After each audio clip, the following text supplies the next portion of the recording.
बिस्मिल्लाहिर्रहमानिर्रहीम। अस्सलाम वालेकुम नाज़रीन, आप देख रहे हैं प्रोग्राम सिटी एट 10 में हूँ आपकी मेज़बान अना यूसुफ। इस दुआ और इस उम्मीद के साथ कि अल्लाह ताला हम सब के लिए आसानियाँ पैदा करे और हमें आसानियाँ बांटने की तौफीक अता फरमाए। प्रोग्राम का आगाज़ करेंगे बहुत ही दुखी दिल के साथ, क्योंकि हमारे ऑफिस के ही बहुत सीनियर मेंबर हाफिज़ मोहम्मद नईम साहब, जिनके से कुछ ही देर पहले नमाज जनाजा हुई, दुआ है कि अल्लाह ताला उनके दर्जात बुलंद करे, उनकी फ़ैमिली को हौसला अता फरमाए। बिलाशुबा ये आपकी फ़ैमिली के लिए बहुत बड़ा सदमा होता है। नो डाउट ऑफिस में उनकी खिदमत जो हैं उनको भी हमेशा याद रखा जाएगा।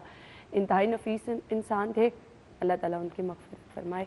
हम प्रोग्राम का आगाज़ ख़बरों से करेंगे और 11 बजे इंशाअल्लाह हमारे मेहमान हमें ज्वाइन करेंगे, सेगमेंट्स भी प्रोग्राम का हिस्सा बनाएंगे। आज की पहली खबर की तरफ आ रहे हैं हमारे सीनियर रिपोर्टर्स, हमारे साथ मौजूद हैं इमरान यूनुस और दुर्रे नायाब। अस्सलाम वालेकुम। बहुत बहुत शुक्रिया।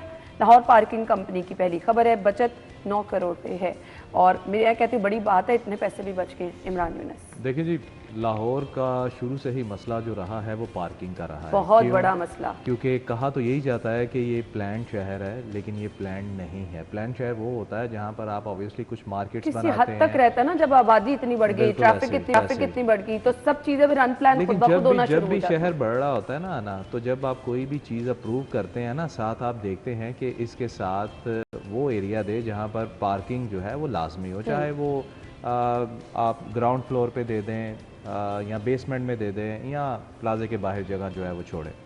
लाहौर शहर का यही मसला रहा कि यहाँ प्लाजे तो धड़ाधड़ बनते रहे, मार्केट्स बनती रहीं, मुख्तलिफ शाहराहें तो बनती रही, लेकिन पार्किंग के लिए कोई वसाइल जो हैं वो मुहैया नहीं की गए। उसके बाद क्या किया गया कि लोग सर्विस लेन पे पार्किंग जो है वो लगाते थे। सर्विस लेन वैसे ख़त्म कर दी गई, लेकिन पार्किंग जो है वो वैसी की वैसी हैं। अब आ जाएँ ज़रा लाहौर पार्किंग कंपनी की कारकर्दगी पे। मैं तो हैरान होता हूँ कि जब हुकूमत को ये पता है कि ये 2 अरब रुपए के खसारे में जा रही है हर बार, तो भाई क्यों आप इसको चला रहे हैं? जब एक चीज़ आपको पता है कि ये सफ़ेद हाथी है और ऐसा सफ़ेद हाथी है, ये ऐसी भी हड्डी नहीं है कि ना निकली जाए ना उगली जाए, भैया आप इसको बंद कर सकते हैं। आप गवर्नमेंट को वापस। अच्छा, मुझे हैरानगी हो रही है जो फैक्ट एंड फिगर जो हैं इस खबर में दिए गए हैं बसाम सुल्तान की जानिब से, कि जी लाहौर शहर में जो पॉइंट्स हैं वो तकरीबन कोई 200 समथिंग है, जिसमें से सिर्फ 182 पॉइंट्स चल रहे हैं। और दूसरी बात ये कही गई है कि जी 7000 गाड़ियाँ जो हैं वो सिर्फ उनके टोकन जो है वो जारी होते हैं। आप यकीन जाने लाहौर में मेरे ख्याल से अगर आप ये कहें ना कि 182 की जगह 1882 पॉइंट्स आप बताएं तो वो भी कम है, वो भी कम है। क्यों? क्योंकि हर जगह पॉइंट है। हाँ। मैं तो कहता हूँ अब तो गली मोहल्लों में पार्किंग जो है वो वसूली शुरू हो गई है। दूसरी बात ये है कि जो ये कह रहे हैं कि टोकन जो है 7000 गाड़ियों के इशू हो रहे हैं, आप भी मेरी इस बात को सेकंड करेंगी, दुर्रे ने आप भी करेगा। आप सिर्फ क्रीम ब्लॉक चले जाए ना, क्रीम ब्लॉक के इर्द गिर्द राइट लेफ्ट जितनी गाड़ियां पार्क होती हैं ना, मेरे ख्याल से 7000 तो सिर्फ वहीं पे पार्क होती हैं। बिल्कुल, चले जाएं आप सैटरडे को, चले जाएं आप फ्राइडे को। खबर की मंतक थोड़ी सी समझा देंगे। अरबों रुपए का खर्चा कंपनी कर रही है, कहाँ? देखें जी, भारी तनख्वाही हैं और अच्छा। इन्होंने जो है मार्केट बेस्ड सैलरीज पे लोग रखे हुए हैं, जिसमें इनके CFO हैं, CEO हैं, ऑपरेटिंग ऑफिसर्स हैं, डायरेक्टर्स हैं, डिप्टी डायरेक्टर्स हैं, मैनेजर्स हैं, जिनको वो मैनेजर्स का नाम देते हैं। उनको लाखों की तनख्वाह पे रखा गया है और वो बड़े बड़े जो लोग हैं और क्या काम करते अब उनके प्रिविलेजेस भी बहुत हैं कि उनको गाड़ियाँ भी दी हुई हैं, उनको फ्यूल भी दिए हुए हैं, उनको मोबाइल भी दिया हुआ, उनको लैपटॉप भी खरीद के दिए हैं, उनको हर चीज़ें दी हुई हैं। वो काम सिर्फ ये करते हैं, लुक बिजी डू नथिंग, कि सारा दिन उन्होंने आके बैठ रहे हैं। काम तो देखिए ऑपरेटर कर रहा है, जो फील्ड में खड़ा है ऑपरेटर कर रहा है, और जितनी भी रेवेन्यू ड्रेनेज हो रही है वो ऑपरेटर के जरिए हो रही है। वो आधे लोगों को तो पर्ची देना ही गवारा नहीं करता, बस उसको कह देगा सलाम साहब तो तुसी गड्डी खलो जाओ आके ले जाना, और वो जो 20-50-100 रुपए उसके होते हैं वो जेब में चले जाते हैं। पर्चियों के ऊपर उसने एक पर्चियां रखी होती हैं जो कि इलीगल होती हैं, वहां से वो अब ऑपरेटर और उसका ठेकेदार उर्दू बाजार दोनों मिलकर रेवेन्यू कमाते हैं। आपकी इतला के लिए अर्ज ये है कि लोगों को भी हम ये बताते हैं कि जो उनके पास बुक होती है ना, उस पे एक पर्ची के 3 हिस्से होते हैं, 3 हिस्से होते हैं। एक हिस्सा जो है वो कस्टमर के लिए होता है, एक हिस्सा उसने अपने पास रखना होता है, एक उसने वापस भिजवाना होता है, लेकिन वो उन तीनों पे नंबर लिख के ना जारी करता है। इट मींस गबन, करप्शन तो वहीं पे हो रही है। अब जिसके अगेंस्ट उसने रेवेन्यू जमा कराना होता है वहीं से इब्तिदा शुरू हो जाती है। उसके बाद 2 से 3 कॉपियां होती हैं। अगर 50 रुपए जहाँ पे टिकट लगती है वहाँ पे 100 रुपए की वो पर्ची देता है। अगर कोई बंदा आगे से आप जैसा हमारे जैसा समझदार बंदा उसको जिसको जो समझता है सिस्टम को, वो उसके बहस शुरू कर दे तो उसको फौरन कहता है जी गलती होगी, तुसी 50 वाली पर्ची ले लो, ठीक है। अव्वल उसकी कोशिश जिन्हें मर्जी दे रहे हो। हाँ, अव्वल उसकी कोशिश है तो उसे जिन्हें मर्जी दे जाना। गरीब आदमी है जी, माड़ा आदमी है, वो पर्ची आपको नहीं देगा, वो पैसा सारा जेब में और ठेकेदार के पास चला जाएगा। तो कंपनी के पास क्या आएगा? अब 7000 इमरान ने बिल्कुल ठीक बात की है कि क्रीम ब्लॉक में पार्क होती है, आपके ख्याल है कि लिबर्टी में 200 गाड़ियां पार्क होती होंगी, इसी तरह मेन मार्केट में, एमएम आलम रोड पे, हुसैन चौक पे, इछड़ा में, शादमान में, जेल रोड पर, क्या आपको लगता है कि टाउनशिप मार्केट है भरी पड़ी है, सिर्फ 200-300 गाड़ियां पार्क होती हैं, ठीक है। आप अनारकली चले जाएं, नीला गुंबद चले जाएं, माल रोड चले जाएं, फला थिएटर के सामने चले जाएं, जिधर जिधर आप पॉइंट चले जाएं आपको गाड़ियां पार्क नजर आएंगी। ये 1 लाख से बड़ा फिगर है, क्रॉस करता है अगर आप ईमानदारी के साथ देखें। पर डे नॉट सिंगल, मतलब के वीक की बात मैं कर रहा हूँ, एक दिन में 21,000 बाइक्स, 21,000 बाइक्स चलना, 21,000 बाइक तो इतना बड़ा मजाक है कि मुझे ये बता दें ये डेजिग्नेटेड पॉइंट इनके कितने लाहौर पार्किंग कंपनी के कोई हैं 10, 12, 13 जो इनको इतने पैसे बचे? 10, 12 तो नहीं है, सैकड़ों की तादाद में है। तो फिर और किस चीज का रोना रो रहे हैं? मुझे अच्छी मैंने आपको कहा ना कि अगर ये फिगर दिया जाए ना कि ये 182 कह रहे हैं, 1882 पॉइंट्स भी ये कहे ना तो वो भी कम है। अच्छा इमरान, लोगों को ये बताना भी जरूरी है कि पहले, इससे पहले लाहौर में MCL का जो पहले महकमा होता था, पब्लिक फैसिलिटेशन, वो डील करता था और आधा जो था वो टीपा करता था। फिर जब कंपनी बनी तो टीपा ने अपनी सारी साइट्स इनके हैंडओवर कर दी, 100 से ज्यादा तो वो थी साइट्स, ठीक है। उसके बाद जो पब्लिक जो फैसिलिटेशन सेंटर इनको जो दी है वो साइट्स अलहदा है। फिर लाहौर पार्किंग कंपनी के पास जो अमला वसाइल है वो दिहाड़ीदार है, ठीक है, वो दिहाड़ी लगाता है, अगले हफ्ते वो आए ना आए तो उसको क्या जब गबन करे क्या करे। आप परमानेंट स्टाफ होना चाहिए आपके पास। तीसरी बात इंपॉर्टेंट कि क्या आपके पास कुछ ऐसी CCTV कैमरों की एक्सेस है कि आप लॉट में देखें किसने गाड़ियां पार्क की, किसकी चोरी हो गई। ये मुश्किल बात नहीं है, कर सकते हैं, कितना मुश्किल काम है। आप CCTVs लगाएं। हाँ, लगाएं। आप इतने पैसे यहाँ पे वसाइल आप जो रोना रो रहे हैं कि बचत सिर्फ इतनी हो रही है, आप जो तनख्वाहों में, बिल बिजली में, दफ्तरों में, याशियों में, लल्ले तललों में, उसके फ्यूल में, गाड़ियों पे, अपने अफसरों के अखराजात पे जितना खर्च कर रहे हैं, तो आप CCTV एक लॉट पे लगा दें, एक लॉट पे एक CCTV लगेगा, आपको हर चीज प्रो टाइम पता लग जाएगी कि कितनी गाड़ियां पार्क हो रही हैं, कौन पैसे दे रहा है, कौन नहीं दे रहा, और पार्किंग में क्या चल रहा है। तो आप करना ही नहीं चाहते। दुनिया जहान ऑटोमेशन पे चली गई है, आप जो है रिवर्स टेक्नोलॉजी पे जा रहे हैं। आपका एक बंदा आता है रात को आके कहता है जी कि आज हमने इतना कमाया, आप कहते हैं जी बहुत अच्छी बात है जी, आप यकीन करके वो आधा से ज्यादा आपकी एक लॉट का रेवेन्यू खा जाता है ठेकेदार के साथ मिलके, और आप बैठे रहते हैं। तो आपने क्या चेक किया? ये फिर इनका हाल नहीं है यहाँ, तो फिर तमाम कंपनीज यही कुछ कर रही हैं, पर यहाँ पर ये चीज़ है कि इससे आपका शहर मुतासर हो रहा है। इनकी जेब पे सिर्फ असर नहीं पड़ रहा, पूरे शहर में बिगाड़ है और पूरे शहर में पार्किंग नाम की कोई चीज़ नहीं है। बेहतर किस तरह हो सकता है? क्या कोई हल, कोई तजवीज़ है? देखिए बेहतर नहीं हो सकता क्योंकि अंदर वाला अमला मिला होता है, क्योंकि इधर से तो मैंने अच्छी खबर कभी सुनी नहीं है। अफसरान मिले होते हैं, अंदर वाला सबको रेवेन्यू का जो वो लॉस है वो शेयर की मद में जा रहा होता है। तो कौन ठीक करेगा? जिन्होंने ठीक करना है, अगर उनको अंडर द टेबल या अंदर एक खुफिया हाथ से उनको अच्छी खासी अमाउंट उनकी तनख्वाहों वाली बराबर आ जाए, तो मुझे पता है कौन ठीक करेगा इसको कोई ठीक नहीं कर सकता। इसका हल यही है कि आपको पुराने सिस्टम पे जाना है। पुराने सिस्टम पे जाके आपका कंपनी वाला सिस्टम फ्लॉप हो चुका है, आपको पुराने सिस्टम पे जाके इसकी रियल टाइम मॉनिटरिंग, इसकी CCTV मॉनिटरिंग और आपको इस पे चेक एंड बैलेंस का मैकेनिज्म बनाना पड़ेगा। इसके अलावा कोई हल इसका नहीं है। और दूसरा, ये इतने पैसे कमा सकते हैं कि जिस तरह से इनके पॉइंट है, जिस तरह से पूरी शहर में पार्किंग हमने डिटेल खासी डिस्कस की है, सो पैसे तो ये ऐसे कमा सकते हैं कि इनसे संभाले ना। देखिए ना, आप अरबों रुपए आप बात कर रहे हैं ना कि कंपनी का अरबों रुपए का खर्चा है।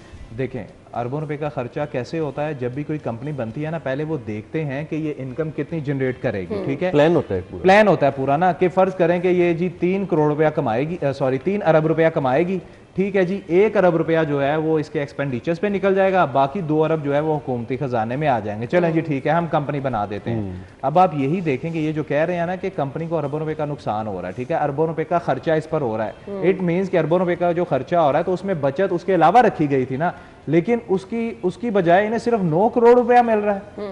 यकीन जाने शहरी शोभा शहरी सहूलियात जो है, जब मैं किया करता था तब उनके पास पार्किंग की साइट जो है ना 350 थी, और ऑटोमेशन सिस्टम बिल्कुल ऐसे माल पे वो सिस्टम शुरू किया गया था कि जिसने भी गाड़ी पार्क करनी है वो खुद आएगा वहां पर अपनी चिट लगाएगा और अपनी गाड़ी के ऊपर चिट लगाएगा और वहां पर इंस्पेक्टर रखेगा गए थे जो कि हर गाड़ी को देखेंगे कि इसके ऊपर चिट लगी हुई है या नहीं, वो मशीनें वहां से गायब कर दी, चलने नहीं दिया गया, चलने नहीं ना दिया गया।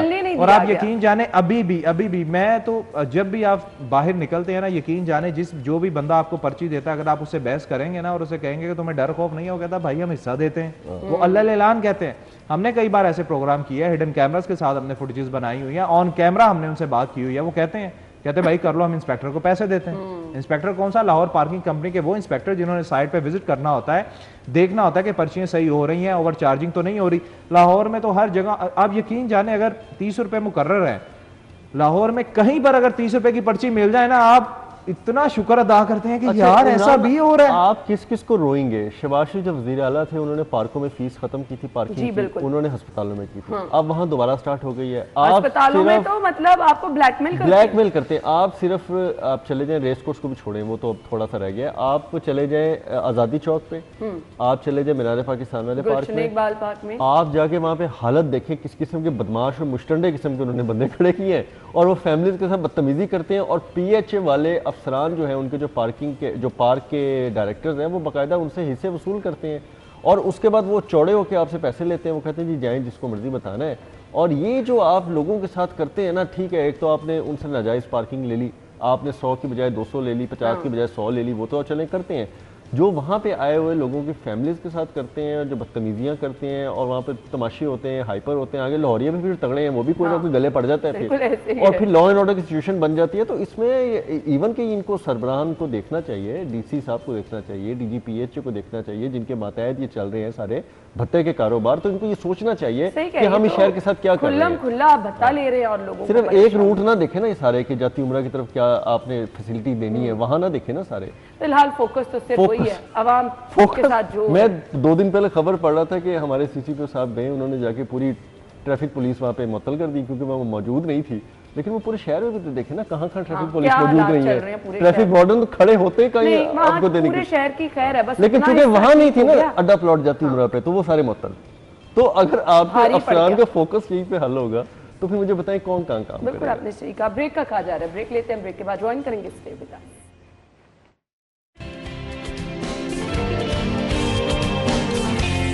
Welcome back. खबर ये है कि फी घर सफाई की मद में 350 रुपए लिए जाएंगे। घर की सफाई नहीं करेंगे जी, ना वो वाला सफाया करेंगे, कूड़ा उठाने के। सो क्या हम सबके घर से डोर टू डोर कलेक्शन होगी? दुर्रे नायाब जरा समझा दें घर से। अच्छा जी, ये बड़ा एक प्रॉब्लम थी। LDA की जो ओन सोसाइटीज़ हैं, अब आपकी भी मतलब LDA एरियाज़ हैं, वो तो चलेंगे ऑटोमेटिकली चलेंगे, लेकिन LDA के कुछ में गेटेड सोसाइटीज़ की तरफ जा रहा है, जैसे एवेन्यू 1 है, जुबली टाउन है, मोलन वाला है। सबसे पहले इन तीनों घरों जो सोसाइटीज़ हैं, इनके अंदर कई घर है, हज़ारों की तादाद में होंगे, उनका कूड़ा कलेक्शन का एक सिस्टम, फिर कूड़ा खाली कराना, फिर बाहर जो है पूरा वो LWMC को देना चाह रहे हैं, और वो फिर घर जो है 350 रुपये उनसे तय कर चुके हैं कि जी आप हमारी इन 3 सोसाइटीज़ में आए। अगर ये कामयाब रहा तो हम बाकी भी LDA के आने वाली सोसाइटीज़ या उसके जो कंट्रोल एरिया साइड, उस पर पाबंद करेंगे कि LWMC को ये सिस्टम दें, और मैकेनिज्म बना के अगर हमारे साथ कामयाब हो जाता है तो फिर हम आगे ही किसी को रेफ़र करके ये इम्पोज कर सकते हैं। तो उस ट्रायल बेसिस पे जा रहे हैं। ये 3 सोसाइटी हैं, उसके अंदर ये कूड़ा कलेक्शन का 350 का एक फ़ीचर रखा गया है, हर घर देगा। उसके अलावा सिक्योरिटी, CCTV मॉनिटरिंग, जो कि आपकी एक अच्छी सोसाइटीज़ में हो सकता है, गेटेड होगी, ऑटोमेशन, उसका डोर खुलेगा, आपकी गाड़ी अंदर चली जाएंगी।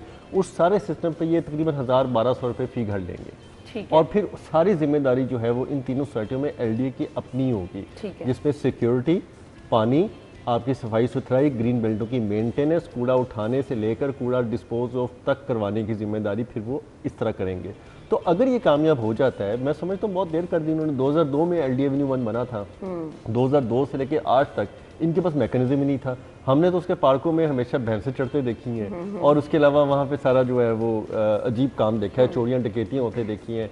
अब सिस्टम की तरफ लेके जा रहे हैं। तो मेरी डायरेक्ट इस पे कल DG LDA से बात हुई थी, वो कहते हैं कि अब हम जो सिस्टम लेके जा रहे हैं, जिसकी बड़ी अशद ज़रूरत थी, आप इसको कामयाब भी देखेंगे, और अगर ये कामयाब हो जाता है हम सरकारी सतह पर इसको इम्प्लीमेंट करवाएंगे। बहुत अच्छी चीज़ है। तो मेरा ख्याल अच्छी है, देर हो गई लेकिन अच्छी बात है, अब भी किसी ने सोच लिया है। बिल्कुल। इमरान, रात किसी वजह के तहत मेहमान आए हुए थे, तकरीबन 2 बजे के करीब सोया, और आदत है सुबह फजर में उठने की, मैं 5:30 बजे उठ गया। तो नींद जो है मेरी पूरी नहीं हुई ना, तो अभी दुरे ने आप बातें कर रहे थे इस सारे सिस्टम के हवाले से, तो नहीं तो मुझे फील हो रहा था कि मैं कोई बहुत प्यारा ख्वाब देख रहा हूँ। अच्छा। बहुत प्यारा ख्वाब देख रहा हूँ। इमरान उमर देखते अच्छा, हैं। आपने पता नहीं, आपने पता नहीं नहीं देखा है कि नहीं, लेकिन मौलन वाल को ना मैंने देखा है।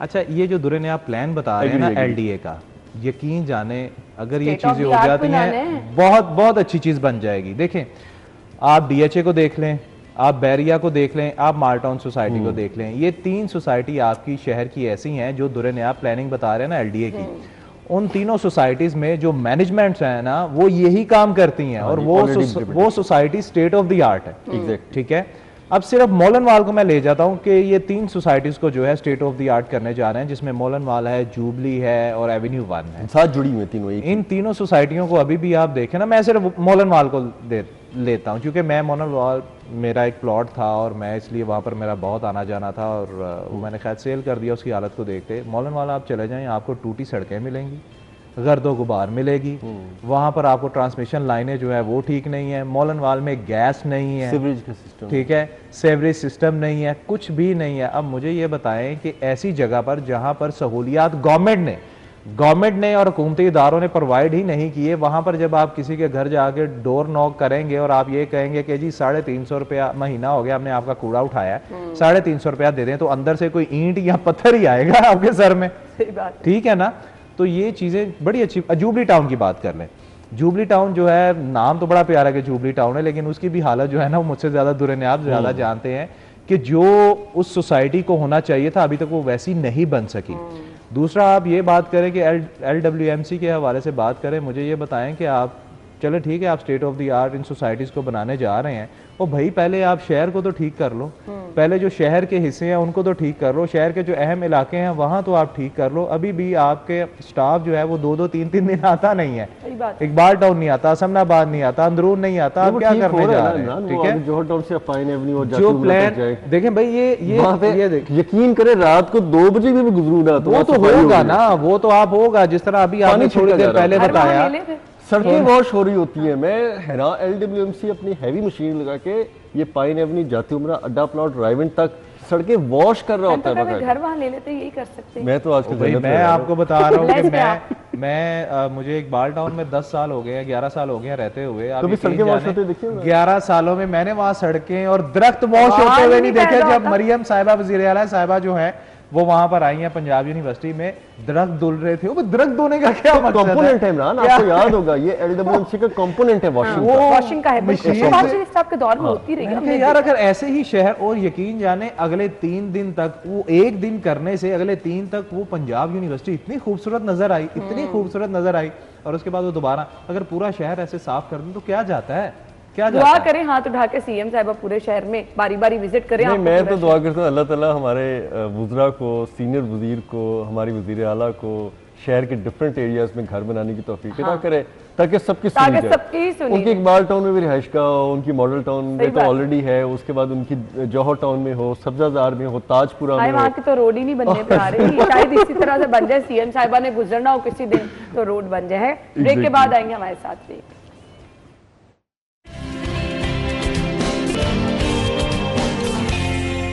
Welcome back once again. और हम बारहा ये कह रहे थे कि उन ममालिक से कुछ सीखा जाए जिन्होंने बहुत अच्छे तरीके से स्मॉग पे काबू पाया, बहुत सारे, और चीन से हमेशा हम बहुत सारी हेल्प ले सकते हैं, और चीन हमारा इसमें हमेशा से ताउन भी हर मामले में बहुत अच्छी तरीके से करता है। CM साहिबा दौरे चीन पर हैं और चीन के ताउन से आलूगी का खात्मा मुश्तरका वर्किंग ग्रुप बनेगा, अच्छी चीज़ है। दुरिनाया जी, मुश्तरका वर्किंग ग्रुप तो बनेगा, बहुत अच्छी बात है, पहले भी बनते रहे हैं, हमने अलमाते के साथ बहुत सारे किए, उसके बाद एग्रीमेंट्स दीगर ममालिक के साथ भी रहे। चीन ने बहुत सारी पहले भी आपको टेक्नोलॉजीज़ की ऑफर्स की, आपको एंटी स्मोक टावर्स लगाने की ऑफर्स की, बड़ा कुछ किया है। अब बात हमें ग्रुप वर्किंग से आगे जाना चाहिए ना। अब तो हमें ये चीज़ देखनी चाहिए कि हम क्या अडॉप्ट करना चाह रहे हैं, क्या नहीं करना चाह रहे। मेरा ख्याल ये बहुत गोल्डन चांस है, वज़ीर आला साहिबा वहाँ मौजूद है, उनको तो पिक एंड चूज़ करना चाहिए कि हम ये टेक्नोलॉजी लेंगे, हम ये लगाएंगे, और फिजिकली वो देख रही हैं जाके कि किस किस तरीके से उन्होंने स्मोक पे काबू पाने के लिए जो जो टेक्नोलॉजी लगाई है। जस्ट वो चीफ सेक्रेटरी साहब उनके साथ हैं, सीनियर वज़ीर, उनको कहें कि ये चीज़ें हमने ले लेनी है, और इसको लाने का, इसको लगवाने का, इसको बंदोबस्त करें। अब वर्किंग ग्रुप और उससे आगे चीज़ें प्लानिंग से निकल जाना चाहिए।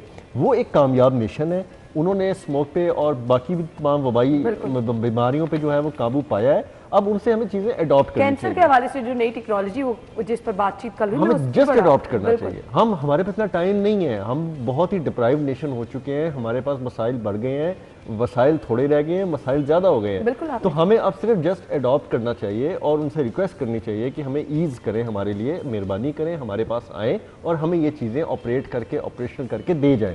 यकीन करें अगर शहबाज शरीफ साहब होते यहाँ पे और वो गए होते तो अब मेरा ख्याल उन्होंने बंदों को लेकर ही साथ आना था। उन्होंने टास्क भी अब तक दे दिया होना था कि ये काम जाते ही हो, और एक टीम तैयार हो चुकी होनी थी चाइनीज की जो उनके साथ ही आ रही होती है कि जी आप आए और करें। वो जाते थे, टर्की जाते थे, टर्की से टीम लेकर आए, सफाई का निज़ाम लॉन्च कर दिया। चाइना गए तो जाके मेट्रो बस ऑरेंज लाइन के लिए टीमें ले आए। तो भाई आपके पास तो टाइम ही नहीं है कि हम इतना ज़्यादा लंबे लंबे खेलें, इतना डिफरेंस है, इतना फासला है वहाँ पे।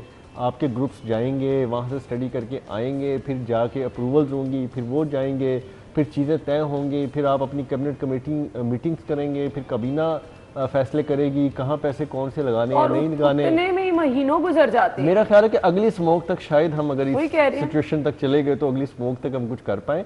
लेकिन मैं फिर ये रिक्वेस्ट करूंगा कि वज़ीर आला मरीम नवाज शरीफ साहिबा के पास बड़ी अच्छी अपॉर्चुनिटी है, वो वहाँ पे मौजूद हैं, ब्यूरोक्रेसी मौजूद है, उनकी जो वज़रा हैं, उनकी जो टोटल किचन कैबिनेट के 2-4 उनके वज़रा जो उनके साथ होते हैं, मरियम औरंगज़ेब साहिबा हैं, तो आप फैसले करें, आप फैसले करके ख़त्म करें, क्लोज करें इस चैप्टर को। इस पर हम मज़ीद वर्किंग या डिस्कशंस नहीं चाहते और ना हमारे पास इतना टाइम है ना।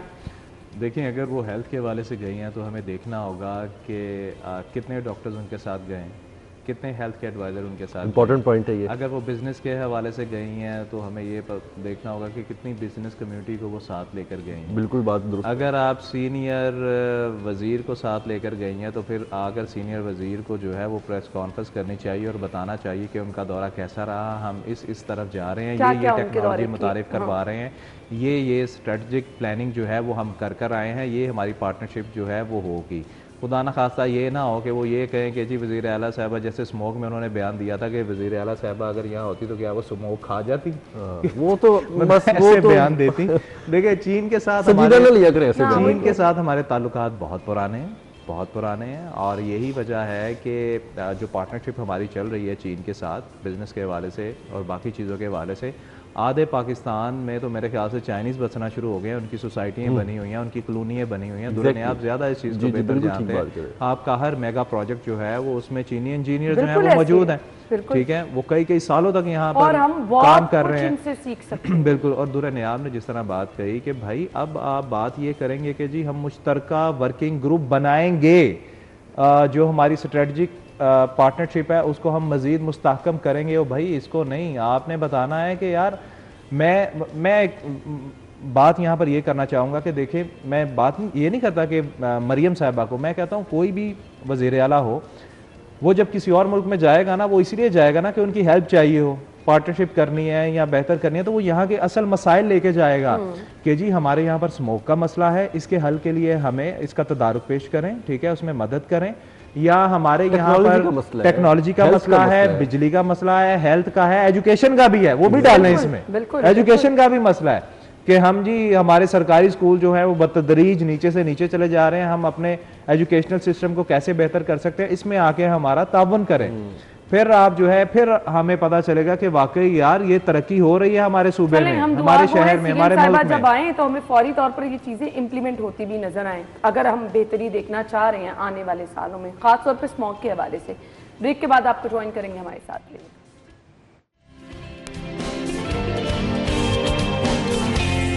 Welcome back once again. आज मुसलसल तीसरा रोज है लेस्को की खबर डिस्कस करते हुए, और 2 दिन से तो बिजली चोर पकड़े जा रहे हैं। अच्छा सॉरी, गबन डिस्कस करते हुए? नहीं। अच्छा मैंने कहा मैंने लेस्को का गबन डिस्कस नहीं, बिजली चोरी जो खबर डिस्कस अफसरान, आई विश कि ये भी दिन आ जाए कि ये भी हम खबर डिस्कस कर लें। खैर, बिजली चोरी में जो मुलविस अफसरान है उनको भी पकड़ा जा रहा है, बिजली चोरों को भी पकड़ा जा रहा है। अब 30 करोड़ के फ्रॉड की निशानदेही हुई है, इससे बहुत ज्यादा बड़ी निशानदेही भी की जा सकती है अगर तो एक्चुअली काम यहाँ पर हो जाए और सही तरीके से तहकीकात हो जाए। इमरान,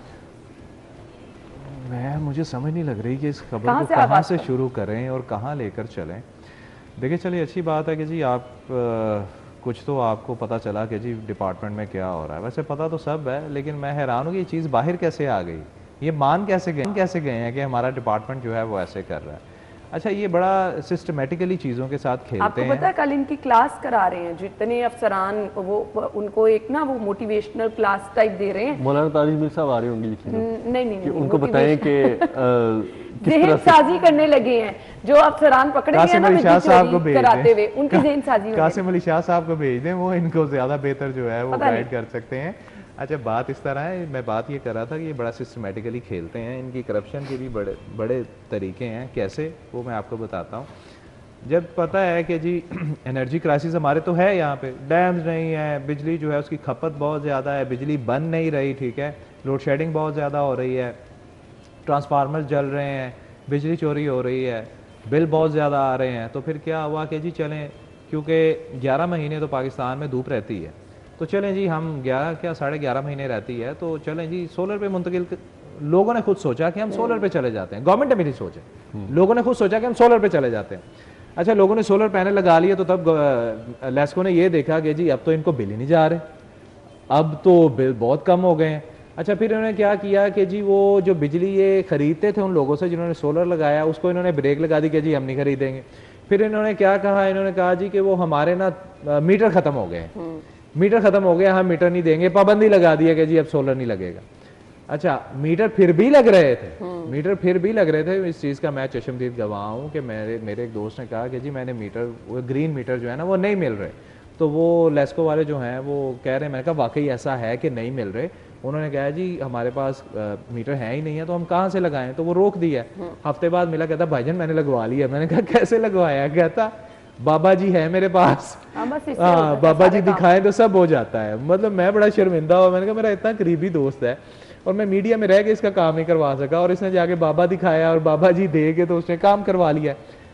अच्छा, बात यह है कि देखें, आप खुदा का खौफ खा लें, कब आप इस करप्शन को छोड़ें, आप माशरे को कब सुधारेंगे, अपना किरदार आप कब अदा करेंगे। ठीक है, हर बंदा ये जानता है, हर बंदा ये कहता है कि इनके लाइनमैन, इनके रीडर जो हैं वो क्या करते हैं, वो 2 नंबरियां करते हैं। मैंने सबको तो पता, शायद से आप उनको लगाम नहीं डाल सकते। अगर इन लोगों की तरफ हाथ चला के इनको पकड़ पकड़ के निकालना शुरू कर दिया तो फिर लेस्को खाली ना हो जाए। अच्छा, ये छोड़े, एक मिनट, एक रह गई, एक बात ये रहेगी कि जब आप नए मीटर के लिए अप्लाई करते हैं ना, तो वहां पर क्या होता है कि जब आप पैसे पे करते हैं ना, तो वो अगर वो बंदा आपके साथ थोड़ा फ्रैंक हो गया ना, तो वो आपको ये बताएगा कि भाईजान वो आपका मीटर जहां पड़े हुए हैं ना, वो जिस रूम में पड़े हुए हैं, जिस गोडाउन में पड़े हुए हैं, वहां पर जो बंदा बैठा हुआ है ना, चौकीदार है या जो भी जो रजिस्टर लिखता है, वो भाई उसको भी 1000 रुपया देना होता है, उसको भी 2000 देना होता है मीटर वहां से निकालने का, जो कि सरकारी तौर पे नहीं है कि बस आपका काम हो जाएगा, तो उसके भी पैसे दें और फिर मिल भी जाता मीटर, कोई बड़ी बात नहीं। अच्छा, चाय पानी के नाम पे इतने पैसे मांगे जाते हैं कि अब कीनिया और श्रीलंका वालों को परेशानी हो जाती है कि इतनी तो चाय हम साल में प्रोड्यूस नहीं करते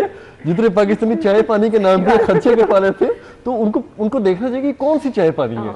एक्चुअली चाय पानी इतनी आम हो चुकी है, से भी आगे बात चली। खबर अब एक फॉलो अप पे मुझे ये देनी चाहिए, या सिप्रा साहब दें या मैं दूं, कि लेस्को और एलडीए अब करप्शन के दौड़ में और लोगों से चाय पानी वसूल करने के दौर में कौन आगे जा रहा है, बराबर है, बराबर है। अब ये दौड़ समय चल रही है। मैंने इसका जिक्र पहले भी किया था कि सिर्फ पहले पंजाब पुलिस वाले दुआएं दे रहे हैं कि शुक्र है कि हमारे से भी कोई मलबा उतरा, अब लोगों का ध्यान लेस्को और एलडी और दीगर महकमों की तरफ चला गया है। तो पाकिस्तान में, लाहौर में शहरियों को माफ़ी कोई देने को तैयार नहीं है। ठीक है, एक अल्लाह ताला की पाक ज़ाती है, कोई रहम फरमाए माफ़ कर दे, इनके खातों में माफ़ी नहीं है। और ये बड़ा अनफॉर्चुनेट है कि हम बड़ी आसानी से कह देते हैं कि बाबा जी है। भाई बाबा जी, बाबा कौम ने पाकिस्तान और अपने आप को इसलिए तैयार किया था कि कल को आप उनको, यार अल्लाह भला करे वजीर दाखिला कहा कि इन्होंने नादरा और पासपोर्ट, यहाँ से तो किसी हद तक करप्शन। अच्छा, मैंने अब ये नहीं सुना कि नादरा में कोई पैसे आपसे मांग रहा हो या आपका आईडी कार्ड बना दे। फिर ये नहीं सुना कि पासपोर्ट ऑफिस में कोई बंदा आपको कहे कि लाओ जी आपका जल्दी निकाल लेता हूँ, आप पैसे देंगे भी ना तो कहेंगे भाई आपकी मेहरबानी। अच्छा, वो पैसे पीछे रखें। वजीर दाखिला भी बेचारे हमारे अगर 7 दिन बाद या 8 दिन बाद कहीं बेचारे घर आ जाते हैं तो उस घर से, अपने एयरपोर्ट से घर तक भी वो 3-4 सेंटर चेक कर लेते हैं। कि चलो यार मैं आया हूँ, कोई वेल यूटिलाइज टाइम होना चाहिए, और उसी में बेहतरी हो जाती है। लास्ट टाइम भी वो आए हैं, उन्होंने शिमला पहाड़ी वाला सेंटर देखा, घर जा रहे थे, और ये भी चले बता कि फिर भी मैं कहता हूँ कि आज तो वो है कल को बाकी किसी और कोई और आएगा, फिर कोई और बैठ जाएगा। तो हम कब तक इस तरह जैसे पहले सिस्टम चल रहा था वैसे चलता देखिए, ये एक फैक्टर है ना कि आज अगर एक बंदा ईमानदारी के साथ आ रहा है, चेक एंड बैलेंस कर रहा है, शाबाश दे के गया, उसने ऑलरेडी वहाँ पे कहा जी सिस्टम बहुत अच्छा चल रहा था, नादरा की टीम को शाबाश है।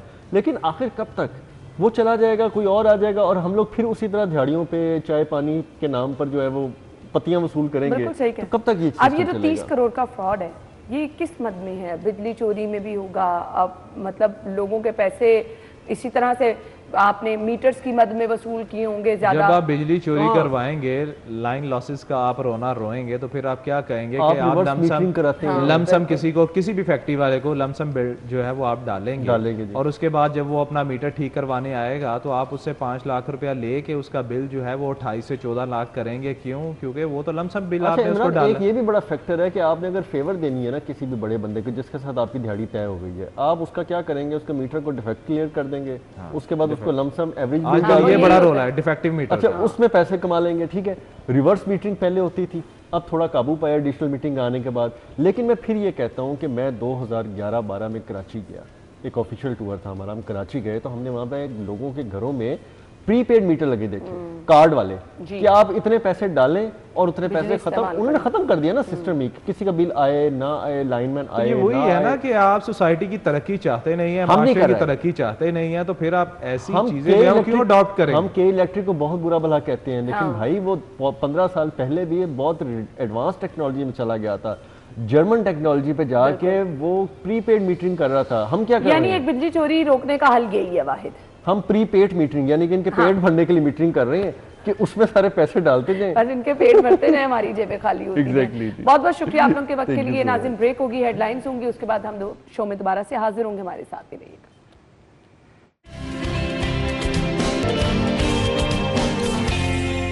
Welcome back once again. Program के इस हिस्से में जी हम बात करने वाले हैं ऑनलाइन एजुकेशन के हवाले से। तालीम की अहमियत से किसी सूरत इनकार नहीं किया जा सकता और फिर दौरे हाजिर को जो तकाजे हैं अगर आप उन्हें ना पूरा करें तो फिर आप बहुत पीछे रह जाएंगे। सो एजुकेशन के साथ साथ ऑनलाइन एजुकेशन ये बहुत ज़रूरी है और ना सिर्फ कोविड में बल्कि इसको समझ लेना चाहिए कि ऑनलाइन एजुकेशन जो है अब हर चीज़ तो आपके टैब पे है, हर चीज़ आप बुक्स वाला कॉन्सेप्ट जो है वो ख़त्म होता चला जा रहा है। अब ये जो बुक्स निकलती चली जा रही हैं, आप टैब पे, मोबाइल फ़ोन पे, लैपटॉप्स पे आते जा रहे हैं, ये एजुकेशन आपको फ़ायदा पहुंचा रही है, नुकसान पहुंचा रही है?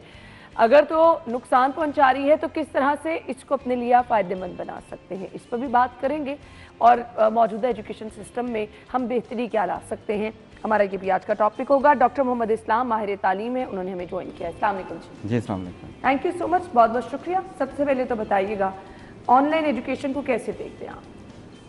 ये एक अच्छी चीज़ है, सिंपली स्पीकिंग ये फ्यूचर है एजुकेशन का।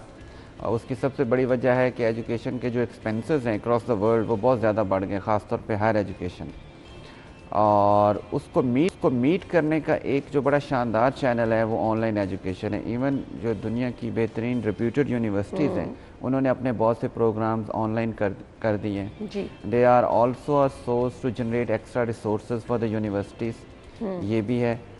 तो इसके बहुत से फ़ायदे, इंस्टीट्यूशनल फ़ायदे भी हैं और स्टूडेंट्स के हवाले से भी फ़ायदे हैं। स्टूडेंट के हवाले से अगर आप देखें तो दो बड़े फ़ायदे हैं इसके, एक तो फ्लेक्सिबिलिटी है और दूसरा एक्सेसिबिलिटी है। And what do you think, मतलब हम किस एज से ऑनलाइन, मतलब हम तो देख रहे हैं छोटी छोटी क्लासेस के बच्चों को आप टैब की तरफ लेते चले जा रहे हैं, तो डू यू थिंक कि ये बच्चों के लिए अच्छी चीज़ है? देखिए, टैब का और ऑनलाइन एजुकेशन ये दो डिफरेंट चीज़ें हैं। टैब एक रिसोर्स है, जैसे पहले किताब होता था, अब टैब ऑनलाइन वो चीज़ें आ गई हैं। गैजेट्स, बुक के ये गैजेट्स हटा के गैजेट्स बच्चों को दे दें, आप इसकी फेवर में? मैं पर्सनली स्पीकिंग बहुत ज़्यादा फेवर में नहीं हूँ, लेकिन टेक्नोलॉजी आज के दौर की हकीकत है और आने वाले दौर की इससे भी ज़्यादा बड़ी हकीकत होगी।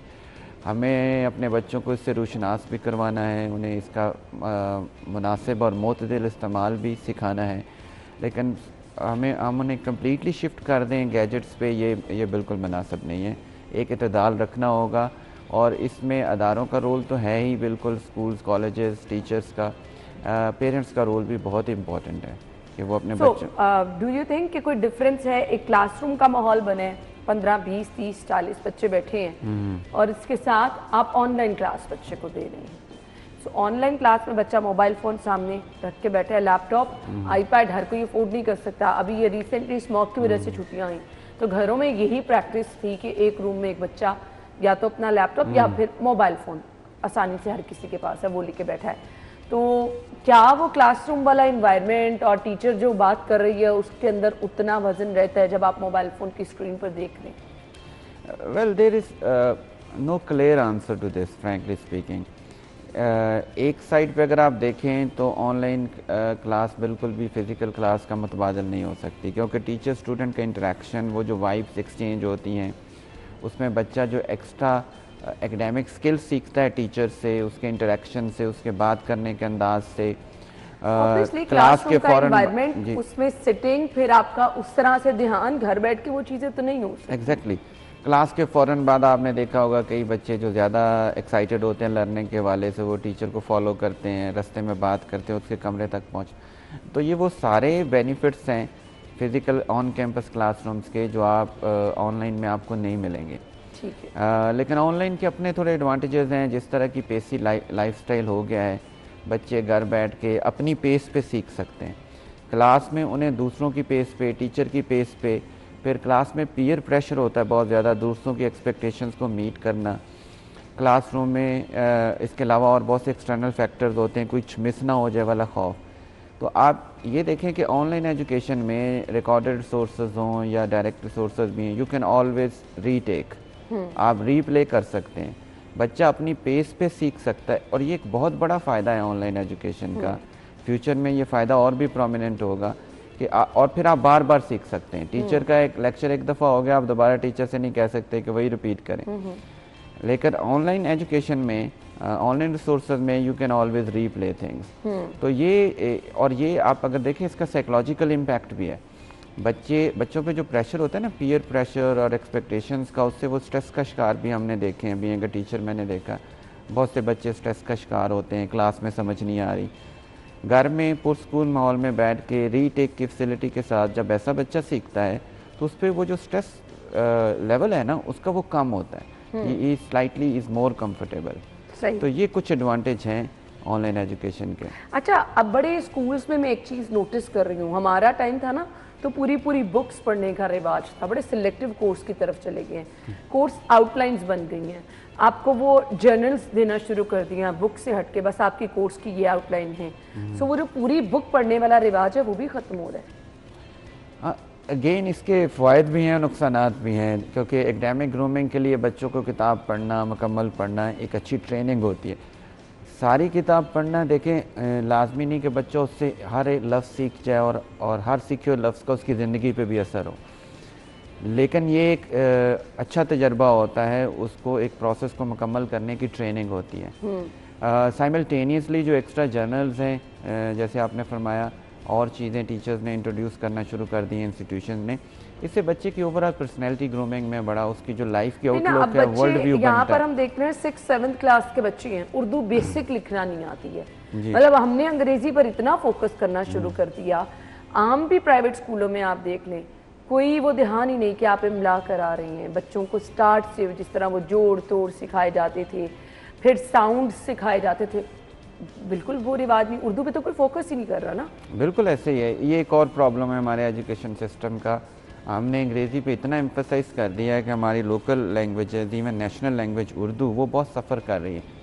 और बच्चे मैंने देखा है घरों में, मेरी फैमिली में जो मेरे अपने बच्चे हैं, भतीजे भांजे, वो समटाइम्स आई हैव नोटिस्ड कि वो उर्दू के जो स्पेलिंग्स है वो भी अंग्रेज़ी के पैटर्न पे उनको जोड़ने की कोशिश कर रहे होते हैं, विच इज़ वेरी अनफॉर्चुनेट। तो हमें अपनी कल्चर को, अपनी ज़बानों को कॉम्प्रोमाइज़ नहीं करना चाहिए at the cost of a foreign language.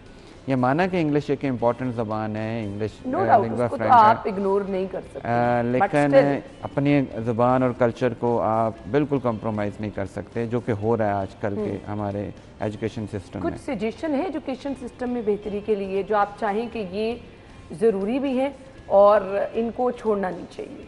जी बिल्कुल। पहली तो सजेशन मेरी सिंबॉलिक है, वो ये है कि आप एजुकेशन को और उस्ताद बेसिक बैकबोन होता है किसी भी एजुकेशन सिस्टम का, माशरे में इज्जत दें। गवर्नमेंट को रिफ्लेक्शन होता है अपने स्टूडेंट का। मैंने तो बहुत सारे स्टूडेंट ऐसे देखे हैं ऑनेस्टली जिनके अंदर अपने टीचर की झलक नजर आती है। जी, ये तो सिंबलिज्म थी। अब अगर आप प्रैक्टिकल स्टेप्स की तरफ आएँ तो गवर्नमेंट को फंडिंग बढ़ानी चाहिए। एजुकेशनल एमरजेंसी सिर्फ नाम की हद तक नहीं रहना चाहिए, वो नज़र आना चाहिए अदारों में, ऐसे इकदाम होने चाहिए, फंडिंग बढ़नी चाहिए। फिर एजुकेशन में अकाउंटेबिलिटी का कल्चर होना चाहिए। जो भी इनिशिएटिव्स लिए जाते हैं ब्यूरोक्रेसी की तरफ से, गवर्नमेंट्स की तरफ से, उनकी प्रॉपर एग्जीक्यूशन तक उनको मॉनिटर किया जाना चाहिए। टीचर्स ट्रेनिंग होनी चाहिए, ये सबसे बड़ा एलिमेंट है। सरकारी स्कूलों में तो टीचर्स की प्रॉपर ट्रेनिंग ये भी नहीं है। बिल्कुल ऐसे ही है, ऐसे ही है। और ये जो हमारे सिस्टम में क्लास डिवीज़न बढ़ती जा रही है ना, एलीट स्कूलिंग बिल्कुल एक सेपरेट सिस्टम बनता जा रहा है, और फिर मिडिल क्लास, फिर लोअर मिडिल क्लास, और फिर निसाब की सिर्फ बातें रह गई हैं। आपने तो निसाब भी कैटेगराइज कर दिया ना कि अमीर बच्चों का बड़े स्कूलों का और निसाब है और छोटे स्कूलों का, सरकारी स्कूलों का और निसाब है। तालीम के साथ तरबियत का फुकदान चल रहा है, इसको किस तरह मीट करना है, दोनों को बैलेंस किस तरह करना है? देखिए, तालीम और तरबियत ये दोनों अलग हैं ही नहीं। बेसिकली तालीम का कॉन्सेप्ट ही तरबियत के लिए आया था। जो मॉडर्न एजुकेशन सिस्टम है उसने तालीम को इतना वो कस्टमाइज्ड कर दिया है, एक कमर्शियल एक्टिविटी बना दिया, बिजनेस बन गया है, जिसकी वजह से ये तरबियत का गैप आ रहा है। लेकिन अगर आप एसेंस में देखें तालीम की, तो तालीम का तो बुनियादी मकसद ही तरबियत है। नॉलेज देना, इंफॉर्मेशन फीडिंग करना सेकेंडरी ऑब्जेक्टिव है। पहला ऑब्जेक्टिव है अच्छे इंसान बनाए जाएं, अच्छे वो लोग जो माशरे को एक बेहतर माशरा बना सकें।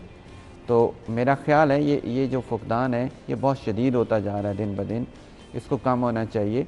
और किताबों का बोझ कम करके बच्चों को सोशल लर्निंग की तरफ हमें लाना पड़ेगा, ख़ास तौर पे बेसिक लेवल पे। रियल लाइफ एक्टिविटीज़ करवानी पड़ेंगी उन्हें, स्कूल से बाहर के माहौल के बारे में। हमारे यहाँ आपने सुना होगा एक मुहावरा चलता है, ये किताबी बातें। मुझे ज़ाती तौर पे इस पर बहुत तकलीफ़ होती है। ये किताब तो हकीकत सिखाती है, किताब तो ज़िंदगी सिखाती है, और हमने उसको किताबी बातें कह के ज़िंदगी से अलहदा कर दिया कि भाई इसका ज़िंदगी में कोई ताल्लुक नहीं। तो हमें इस तरह की जो डिसइंटीग्रेशन है नॉलेज की, उससे बाहर आना पड़ेगा और रियल लाइफ में किताबों को इम्प्लीमेंट। अगर किताब में लिखा है सच बोलो, तो बच्चे को ये रियलाइजेशन होनी चाहिए कि हाँ मैंने वाकई सच बोलना है। बिल्कुल। मैसेज क्या होगा स्टूडेंट्स के लिए? स्टूडेंट्स के लिए यही मैसेज है कि एजुकेशन जो है सिर्फ आपके लिए एक डिग्री के हसूल का ज़रिया नहीं होना चाहिए, बल्कि अपनी पर्सनैलिटी को ग्रूम करने का, एक अच्छे माशरे के फ़र्द के तौर पे उभरने के लिए ज़रूरी है। इसको इस एंगल से भी देखें और अपनी और अपने आसपास के जो लोग हैं उनकी ज़िंदगी को बेहतर बनाएं। बिल्कुल, ये मेरे ख्याल से बहुत अच्छी चीज़ है। और साथ ही साथ स्कूल्स के लिए एक ज़रूरी चीज़ ये है कि स्टूडेंट्स की ग्रूमिंग, उनकी तालीम के साथ साथ तरबियत को साथ लेके चलना बहुत ज़्यादा ज़रूरी है। अदरवाइज़ तालीम आप जितनी मर्ज़ी हासिल कर लें, अगर तरबियत मुकम्मल तरीके से नहीं होगी, अच्छे तरीके से नहीं होगी, तो आप ज़िंदगी में अच्छे तरीके से आगे मूव नहीं कर सकेंगे। Thank you so much. जी थैंक यू, बहुत शुक्रिया। हम ब्रेक के बाद आएंगे। Welcome back once again. So programme के न्यूज़ वाले पार्ट में हम डिस्कस कर रहे थे कि शहर लाहौर में बहुत सारे मसाइल हैं। वो मसाइल चाहे पार्किंग के लिहाज से हैं, वो मसाइल चाहे स्मॉग के लिहाज से हैं, वो मसाइल चाहे बेजा हंगम ट्रैफिक जिससे हम सभी लोग हर रोज़ ही मुतासर होते हैं।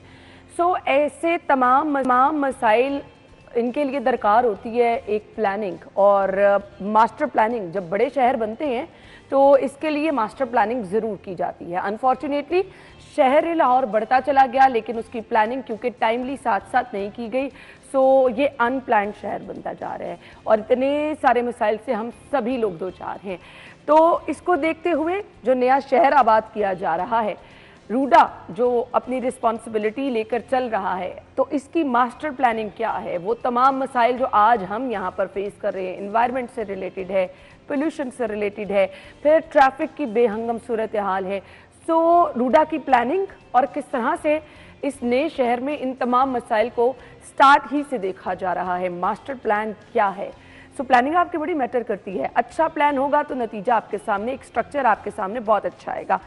आज हम इस पर बात करने वाले हैं। हमारे साथ अली मुर्तज़ा साहब मौजूद हैं, deputy director project planning RUDA हैं। वेलकम कीजिए। अस्सलाम वालेकुम। वालेकुम सलाम जी, thank you very much for having मी।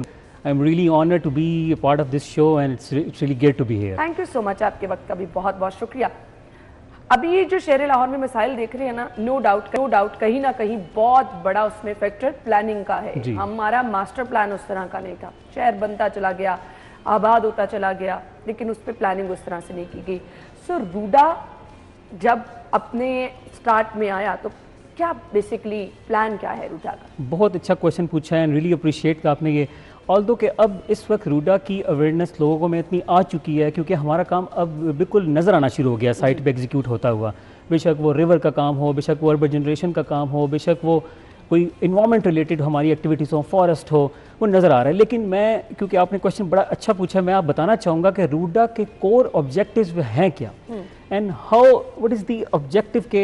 देखिए ऑब्वियसली देयर इज आइडिया कि आपके जहन में कुछ होता है जिसको आप फिर इनिशिएट करते हैं, तो क्या रूडा का प्लान था? Very right. सबसे पहला जो हमारा कोर ऑब्जेक्टिव है वो है revival of the Ravi river. That is very important. देखिए रिवर रावी इस वक्त एक गंदे नाले की शक्ल अख्तियार कर चुका है और जो कि माहौलियाती आलूदगी, पानी की आलूदगी और आबी हयात तो ख़त्म, तकरीबन ख़त्म हो चुकी है। और सेकंड ऑब्जेक्टिव जो है हमारा वो है प्लान सस्टेनेबल अर्बन डेवलपमेंट। देखें किस तरह बेहंगम तरीके से लाहौर बढ़ता चला जा रहा है और फैल रहा है लाहौर, और विदाउट एनी प्लान। और उसका नुकसान क्या होता है कि हमारे रोड्स पे प्रेशर, हमारे हॉस्पिटल्स पे प्रेशर, हमारे कमर्शियल एरियाज पे प्रेशर। तो ये हमारा सेकंड ऑब्जेक्टिव है कि हमने इसको कंट्रोल करना। अच्छा, third is the most important environment की इंप्रूवमेंट। देखें आपने देखा स्मोक, ऐसे आपने बड़ा अच्छा भी स्टार्ट में मेंशन किया स्मोक के इश्यूज, ट्रैफिक, तो हम इन्वायरमेंट की इंप्रूवमेंट के लिए this is the core objectives of RUDA. अच्छा, अब आपको पता है कि जैसे कि रिवर रावी में 540 mgd ऑफ वेस्ट, हम डेली बेसिस पे लाहौर का सारा गंदा पानी वेस्ट रावी रिवर में जा रहा है, जो कि जब वो पानी सीप होता है नीचे, एब्जॉर्ब होता है, तो पॉइजनस हो जाता है वाटर। अब ये कितनी बड़ी प्रॉब्लम है लोगों के लिए, और इसको हम कंट्रोल कर रूडा एक्शन प्लान लेके आया है। और जब ये तो है उस वक्त कि जब पानी रावी में नहीं है, जब पानी सैलाब के टाइम पे जब पानी आ जाता है उस सैलाब को कंट्रोल करना, this is the most important. क्योंकि हमने ही, और यहाँ पे Ravi hair RUDA comes in कि हम अपने रावी सिटी प्रोजेक्ट के लिए हम अपना पार्ट कैसे प्ले कर रहे हैं और what is the action plan for that. And top of the line देखें, हम इसके लिए हम 3 बैराजेस बना रहे हैं, हम 46 किलोमीटर लॉन्ग रिवर चैनलाइजेशन कर रहे हैं, और not only that 8 waste water treatment plant लगा रहे हैं ताकि वो पानी ट्रीट होकर रावी में जाए। ये तो मसला जो हमें नजर आ रहा है कि हमारी आने वाली नस्लों के लिए पानी नहीं होगा। तो वो बहुत अच्छे तरीके से, तो वो हम लोगों ने ये, और ये बड़ी इसके पीछे एक्सटेंसिव वर्किंग है, इंटरनेशनल कंसल्टेंट से हमने, हमारी टीम की डिटेल एफर्ट्स हैं इसके पीछे जिसे हमने काम करें। अच्छा, apart from that, coming to the second objective, that is the urban regeneration and how we are planned urbanization. अब जैसे पिछले 10 साल में लाहौर का बिल्टअप एरिया 400% से ज़्यादा बढ़ा है। पहले 4000 बिल्टअप एरिया, वो 24,000 बिल्टअप एरिया बढ़ गया। अब उसका नुकसानात मैंने आपको ऑलरेडी मेंशन किया। उसके लिए हमने एक बेहतरीन मास्टर प्लान बनाया है। वो मास्टर प्लान इंटरनेशनल गाइडलाइंस पे है, जिसमें 9 प्रेसेंट्स हैं। अब what is the presents? Present is के हम छोटे छोटे जो हमारे जो कम्युनिटी एरियाज हैं, कुछ 10,000 एकर्स के, कोई 5,000 एकर्स के, डिफरेंट 9 प्रेसेंट्स हैं हमारे, उनके अपने एडमिनिस्ट्रेटिव कंट्रोल्स हैं। और एक्सेस टू डाइवर्स यूज, यानी हर प्रीसेंट में यूनिवर्सिटीज़, हॉस्पिटल, स्कूल्स लोगों को करीब अवेलेबल होंगे, तो उनको लॉजिस्टिक्स के इश्यूज ना आए, दूर ट्रैवल ना करना पड़े उनको। तो हम इस तरह से, और इससे क्या फ़ायदा होगा कि कार्बन एमिशन भी कम होगी, हम अपनी इन्वायरमेंट को बेहतर कर सकते हैं। तो और इसके साथ मैं थोड़ा सा डेवलपमेंट कंपोनेंट्स का बताऊं कि जैसे मैंने आपको रिवर के बताया, इसमें हमारा 400 किलोमीटर लॉन्ग नोड नेटवर्क है, जिसमें BRTs, मेट्रो ट्रेन्स, MRTs वगैरह शामिल हैं। तो दैट विल बी, इन लोगों को बजाय इसके कि एक बंदा अपनी गाड़ी में जा रहा है, लोगों को एक जिस तरह बाहर के मुल्क में देखा पब्लिक ट्रांसपोर्ट का लोगों को एक अवेयरनेस मिलेगी और उनको मौका मिलेगा कि वो ट्रैवल कर सकेंगे और विद लाइफ स्टाइल। तो ये, इसके अलावा हमारे जी जो फॉरेस्ट हैं उस पे हमने बड़ा, हमारे 8 फॉरेस्ट हैं हमारे जुरिस्डिक्शन में 6000 एकर्स पे, उस पे हम बड़ा काम कर रहे हैं। यानी जो हमें एनवायरनमेंट से रिलेटेड भी इशू है उसको भी पहले से देखा जा रहा है। ओके, यानी आप जितनी प्लांटेशन कर सकते हैं, वो आज हम जो कह रहे हैं कि इस चीज़ की ज़रूरत है कि जितनी हम दरख्त लगाएंगे हमारा माहौल उतना साफ होगा, तो ये अभी से स्टार्ट से किया जा रहा है। बिल्कुल जी, ये हमने सबसे पहले इसी पे तवज्जो दी है और हमने स्टार्ट से हमने झोंक फॉरेस्ट में काफ़ी काम कर लिया इसके ऊपर। तकरीबन हमने 2 लाख दरख्त लगाए हैं और 200 एकड़ पे, और अभी हमारा बैक टू बैक हमारे 450 एकड़ पे हमने अभी काम कंप्लीट करना है इंशाल्लाह, उस पर भी काम जारी है। तो बहुत जल्द आपको उसकी भी गुड न्यूज़ देंगे कि हमने कितने दरख्त लगा लिए हैं इंशाल्लाह। अभी हम 2 लाख तो ऑलरेडी लगा चुके हैं। सही। प्लानिंग का क्या रोल होता है किसी भी डिपार्टमेंट में? आपकी प्लानिंग कैसे मैटर करती है और उसको फॉलो किस तरह से फिर किया जाता है? वेरी गुड जी। देखिए मेरा इनफैक्ट डिपार्टमेंट भी रूडा में, मैं इंजीनियरिंग विंग से, प्रोजेक्ट प्लानिंग डिपार्टमेंट से मेरा ताल्लुक है। और planning and project management is vital for any organization that transform its vision into reality. देखिए रूडा का विजन है कि हमने सस्टेनेबल डेवलपमेंट करनी है, रावी सिटी बना। अब उस विजन को रियलिटी में कन्वर्ट करने के लिए planning and project management is the key. बिल्कुल। एंड उसके लिए मैं आपको बताऊं कि हमने इंटरनेशनल बेस्ट प्रैक्टिसेस जो कि PMI स्टैंडर्ड्स हैं, प्रोजेक्ट मैनेजमेंट इंस्टीट्यूट USA के, और जो PMCs, बड़ी बड़ी PMCs हैं इंटरनेशनल, अल्हम्दुलिल्लाह I had chance to work abroad as well. तो वहाँ पे जो हम स्टैंडर्ड्स, जो इंटरनेशनल स्टैंडर्ड्स हैं, हम वो यहाँ के हमने रूडा में इम्प्लीमेंट किए हैं। और special thanks to our CEO साहब के, उन्होंने हमें अप्रिशिएट किया है, उन्होंने हमें लीडरशिप दी है और मौका दिया कि हम वो स्टैंडर्ड्स ला के अपने मुल्क में इम्प्लीमेंट कर सकें। तो मैं थोड़ा सा आपको, मुझे मौका दीजिएगा, मैं आपको जरा प्लानिंग के हमने कैसे हमने इम्प्लीमेंट किया थोड़ा सा मैं बताना चाहूँगा। कि एक प्रोजेक्ट मैनेजमेंट प्लान, हमने एक इफेक्टिव प्रोजेक्ट मैनेजमेंट प्लान बनाया है। जैसे देखें रूडा का ये जो स्कोप है, it's not just like a normal project, it's a huge project obviously. और इस ह्यूज प्रोजेक्ट के लिए प्लानिंग इज द की। अगर प्लानिंग नहीं है तो हम कभी भी अपने जो ऑब्जेक्टिव्स हैं और अपने टारगेट्स आप डिसाइड कर लेते हैं अपनी प्लानिंग में कि ये काम इतने टाइम में मुकम्मल होना है, एक आपको ट्रैक मिल जाता है ना, आपको मैप पता चल जाता है। तो हमने अपने जो ओवरऑल पूरा स्कोप है रूडा का, उसके लिए हमने लॉन्ग टर्म प्लान बनाया, फिर मिड टर्म प्लान और short term plan. Long term plan में हमने, हमारा 15 ईयर्स का जी प्लान है, जिसमें हमने पूरा रूडा का जो ट्रंक इंफ्रास्ट्रक्चर और डेवलपमेंट पूरी हमने कंप्लीट करनी है। उस 15 year doesn't mean like this कि हम 15 ईयर्स का वेट करें, और हमने उस पे KPIs सेट किए, की परफॉर्मेंस इंडिकेटर्स, जो कि आपको ईयर टू ईयर साइट पे होता हुआ काम नजर आएगा और डिलीवरेबल आपको नजर आएंगे। जो कि अच्छा, इसके अलावा हमने अपना वर्क ब्रेकडाउन स्ट्रक्चर जो है ये रूडा के जो स्कोप का ऐसे सेट किया कि right from the design phase, tender and award and construction, उस पर हमने अपने KPIs फिट किए। वो के जो कि इसलिए ज़रूरी है, देखिए आपने देखा होगा कि जी अगर sort of public sector projects हैं या कोई भी प्रोजेक्ट्स हैं, वो डिले हो जाते हैं, कॉस्ट ओवररन हो जाते हैं, डबल हो जाती है समटाइम। तो कितना इशू होता है कि आपका जो डिलीवरी टाइम पे नहीं हो सकती, और that is not only it's a prestige issue as well, और एक बैड इम्पैक्ट आता है सामने के प्रोजेक्ट कैसे फेलियर होते हैं। तो उसको कंट्रोल करने के लिए हमने ये अपनी एग्जीक्यूशन स्ट्रेटजी ऐसी डेवलप की है कि हम वीकली बेसिस पे अपने प्रोग्रेस डैशबोर्ड्स हमने बनाए हैं इंटरनेशनल स्टैंडर्ड्स के। What is the progress dashboard? Basically it's analytics, data analytics. हम अपने प्रोजेक्ट्स को देख के अपनी परफॉर्मेंस को एनालाइज करते हैं और उसको फोरकास्ट करते हैं कि हमारा कोई भी माइलस्टोन डिले ना हो। और CEO साहब, हमारी लीडरशिप ऐसी है कि वो वीकली बेसिस पे उसको मॉनिटर कर रहे होते हैं और हम फिर उसको कंट्रोल करते हैं।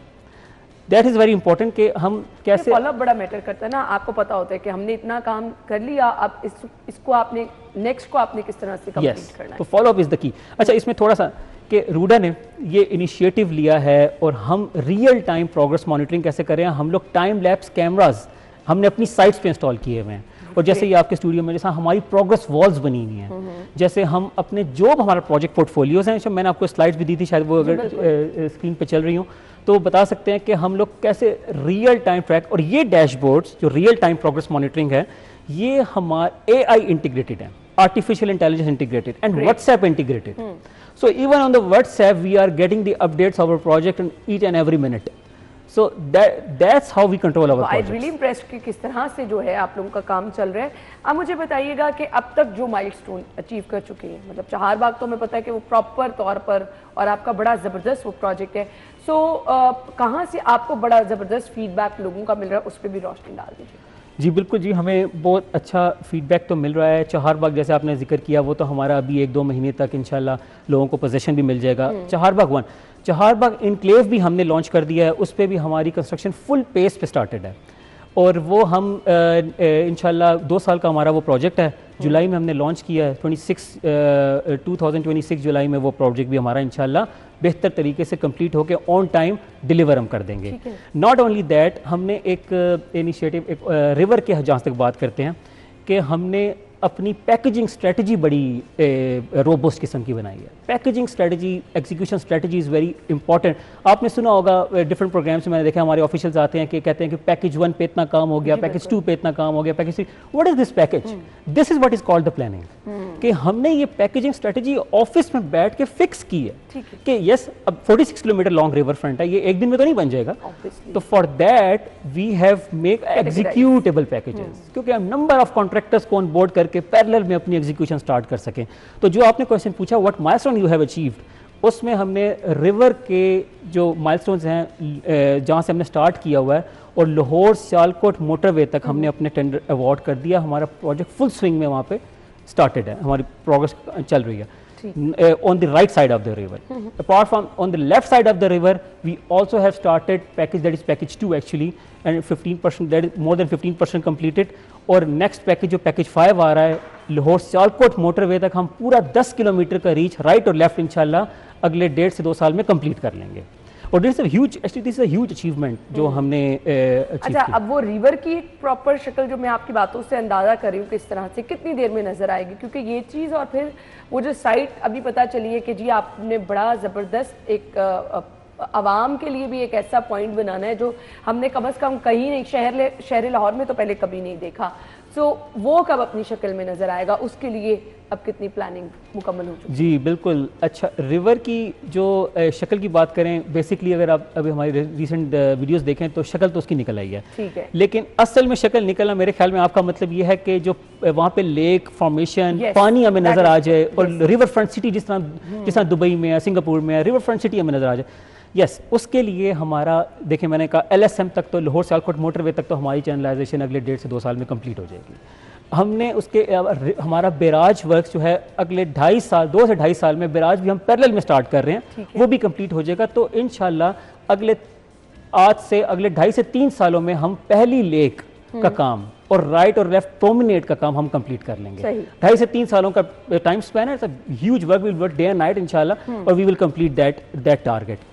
और इसमें मैं बताता चलूं कि रिवर चैनलाइजेशन का जो हमारा काम है उसमें राइट और लेफ्ट प्रोमिनेट्स हैं।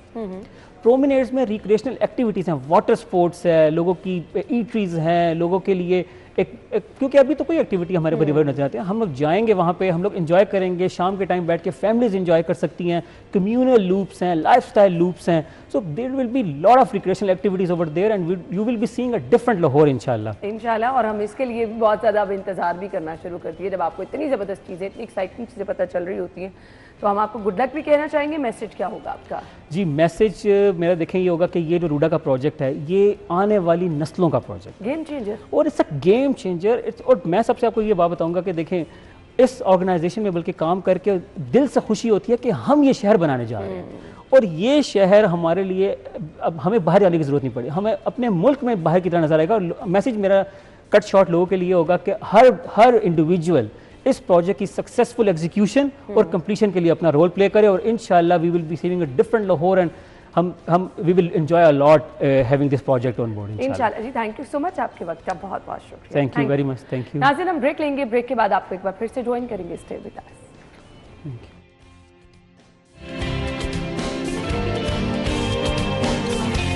Welcome back once again. आज जिनकी बर्थडे है हम उनको विश करना चाह रही हूँ, और आपको हम खुले दिल से हमेशा ये ऑफर कराते हैं कि अगर आपकी बर्थडे है, आज तो 11 तारीख है, कल 12 तारीख को जिनकी बर्थडे है आप हमें अपनी पिक्चर्स भिजवाएं और शामिल हो जाएं। अपना नाम और अपनी पिक्चर्स, ये दोनों ज़रूरी चीज़ें।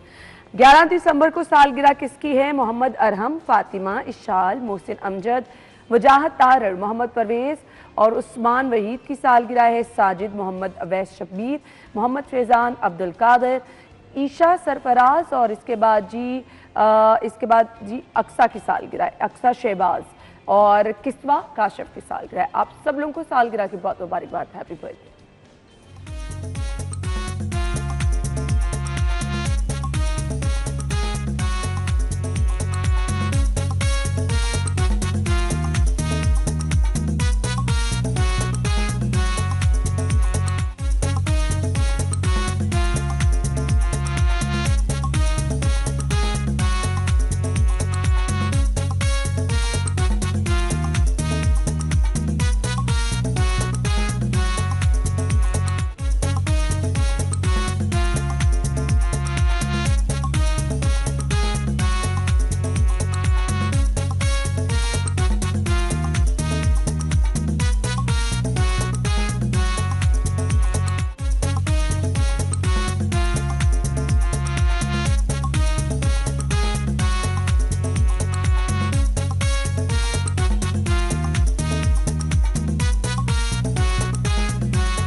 Happy birthday once again. अगर आप चाहते हैं हम आपकी सालगिरह को भी ऐसी स्पेशल बनाएं, अपना नाम और अपनी पिक्चर्स हमें भिजवा दें, कल के प्रोग्राम का हिस्सा बन जाएं।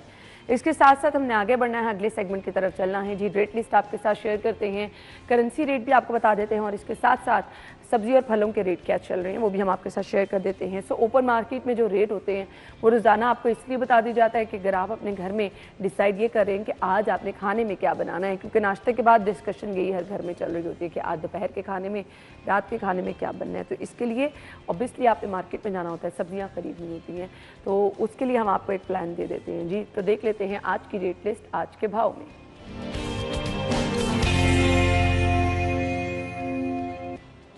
उसवा फातिमा हमारी रिपोर्टर मौजूद है ओपन मार्केट पे, रेट लिस्ट उनके पास है। Over to you. Open market में सब्जियों के सरकारी नरखों और गिरा फरोशों के दामों में जो फ़र्क है वो बिल्कुल बरकरार है। और साथ ही साथ अगर हम मौसमी सब्जियों के हवाले से कुछ बात करें तो आवाम का बिल्कुल जो है वो रुझान बढ़ता चला जा रहा है खरीदारी की जानिब उनकी। और ओपन मार्केट में गिरा फरोशों ने जो रेट्स लगाए हैं उसके बायस खरीदारी में काफ़ी दुश्वारी का भी आवाम को सामना है। आज की रेट लिस्ट के हवाले से मैं आपको कुछ आगाह करती चलती हूँ। आलू दर्जा अव्वल की सरकारी कीमत जो है वो 90 रुपये मुकर्रर है, लेकिन ओपन मार्केट में इसका जो है वो 150 रुपये तक फरोख्त हो रही है। प्याज दर्जा अव्वल की सरकारी कीमत जो है 135 है, ओपन मार्केट में 200 से 250 रुपए तक फरोख्त हो रहा है।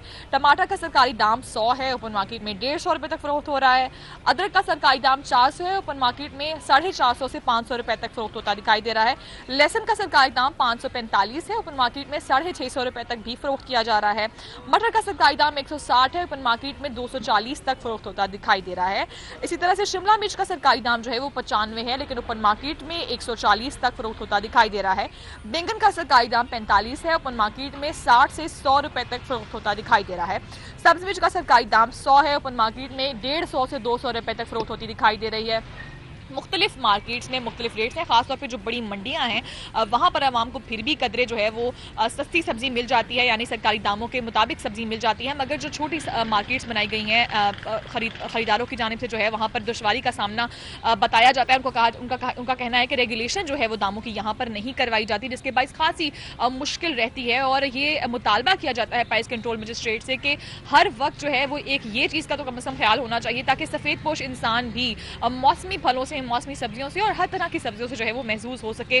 अब जो है वो पालक का और साग का और इस तरह की जो है सब्जियों का दौर आ गया है, सर्द मौसम आ गया है, आवाम जो है वो खरीदारी के लिए निकलती है, मगर काफ़ी महंगाई की वजह से जो है वो खाली हाथ ही वापस चली जाती है। मुतालबा ये गुजारिश की जाती है आवाम की जानिब से कि रेगुलेशन लाजिम बनाई जाए, तमाम मार्केट्स में एक ही दाम पर सब्जियाँ मिलनी चाहिए ताकि खरीदारी में आसानी हो सके। थैंक यू सो मच जी। हमारे साथ उसका मौजूद थी और सब्जियों की कीमतों के हवाले से हमें अपडेट कर रही थी। अगेन रेट लिस्ट सरकारी जो है वो एक तरफ और फिर उसके बाद ओपन मार्केट के रेट अलहदा से ही होते हैं जिन पर कहा तो जाता है कि जी अमल हो रहा है, लेकिन जो लोग जाते हैं वो बेहतर तरीके से बता सकते हैं, ना सिर्फ बताते हैं बल्कि अपनी शिकायत भी जो है वो हम तक पहुंचाते हैं कि हम ज़रूरी इन्हें आगे लेके चलें और महंगी सब्जियों को जिन लोगों ने कंट्रोल करना है वो प्लीज़ बाहर निकल के कंट्रोल करें ताकि आवाम जो है वो 2 वक्त की रोटी तो आसानी से बना सके।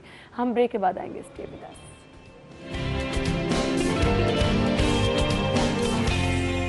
Welcome back. और आपकी हेल्थ का हमेशा से हम ख्याल रखते हैं और हम आपको हेल्दी टिप्स इसलिए शेयर करते रहते हैं कि अगर आपके पास टाइम नहीं, आप हाउस वाइफ हैं, बाहर नहीं जा सकते या आप जॉब कर रही हैं, टाइम निकालना मुश्किल हो जाता है जिम के लिए, तो आपके साथ हम टिप हर रोज़ शेयर करते हैं ताकि आप घर बैठ के आसानी से अपने लिए कोई भी टाइम निकालें तो आप अपनी जो है एक्सरसाइज को यकीनी बना सकते हैं। तो आज की हेल्दी टिप देखते हैं, today's healthy tip.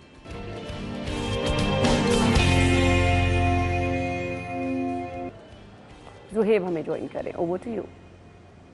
Guys, this is Bukhari. I am internationally certified fitness trainer. मेरे साथ है मरियम और आज का जो हमारा वर्कआउट है वो हाई इंटेंसिटी इंटरवल ट्रेनिंग। इसके हम क्या करेंगे, एक एक्सरसाइज हम चूज करेंगे हाई इंटेंसिटी की जो टफ होगी, दूसरी हम लाइट इंटेंसिटी करेंगे जो कि हमारा रेस्टिंग टाइम भी आज सेम टाइम होगा। तो इन दोनों का कम्बिनेशन बना के हम एक्सरसाइज करेंगे और वर्कआउट स्टार्ट करने से पहले हम हमेशा की तरह वार्म अप करेंगे और मार्च के साथ ही करेंगे। आज शाबाश। 10 9 8 7 6 5 4 3 2 and 1। ओके, फर्स्ट हम अपनी हाई इंटेंसिटी की एक्सरसाइज करेंगे केटलबेल स्विंग्स। हाई इंटेंसिटी की जितनी भी एक्सरसाइज होती हैं वो मोस्टली मल्टी मसल होती हैं। ओके शाबाश।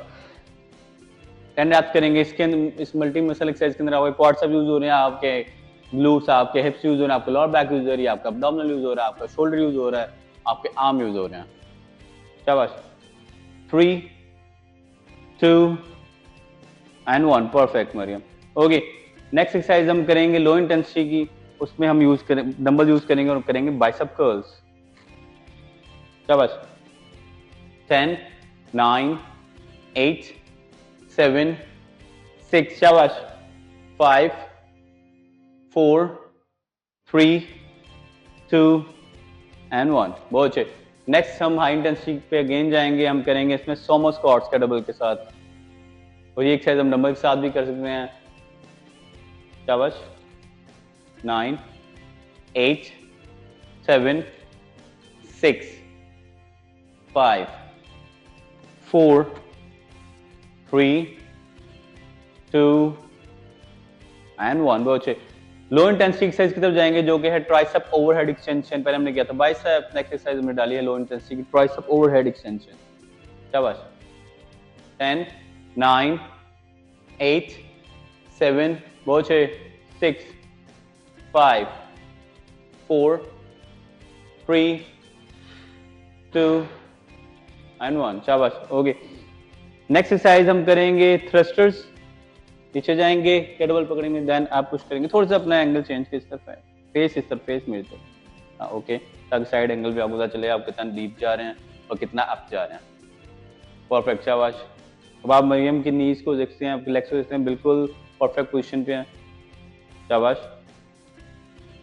परफेक्ट। 5 रास मोर मरियम। 5 4 3 2 एंड 1 शाबाश एक्सीलेंट। नेक्स्ट एक्सरसाइज हमारी शोल्डर प्रेस है। शाबाश। डंबल्स नहीं ये आप कर रहे हो, डंबल लैटरल रेज, हम करें shoulder press upward and downward. शाबाश। 1 2 3 4 5 एक्सीलेंट 6 7 बहुत अच्छे 8। सो नाज़रीन, आज की आपने देखी, अपना ख्याल रखिएगा, कल मुलाकात होगी। अल्लाह हाफिज।